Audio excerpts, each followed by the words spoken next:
Isang napakalungkot na balita na naman ang bumungad sa atin ngayong taong 2023, isang magaling na komedyante na naman ang kinuha sa atin at ito nga ay si Joey Paras. Si Joey Paras nga ay sumikat noon sa palabas na Becky Kang at dati rin siyang parte ng Sunday Pinasaya. Di nga may tatanggi ang husay niya sa pagpapatawa dahil mapapabuhakak ka talaga sa pagtawa kapag siya na ang bumira. Pero sa likod nga ng pagpapatawa nito ay kaakibat naman nito ang isang karamdaman na di rin pangkaraniwan at basta-basta kasi nasa puso mismo ang problema nito. Year 2018 nga, which is 5 years ago, ay naoperahan na si Becky Kang sa kanyang puso at naging matagumpay naman ito sa awa ng Diyos.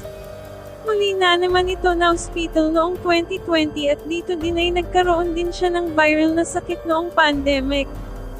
Pero yun nga, ngayong araw nga lang October 29 taong kasalukuyan ay kinumpirma ng mga kaanak nito na lumisan na nga si Joey Paras dito sa mundong ibabaw sa may bandang alas 5:40 ng hapon sa edad na 45. Napakabata pa kung tutuusin, pero ganun talaga din natin hawak ang ating buhay.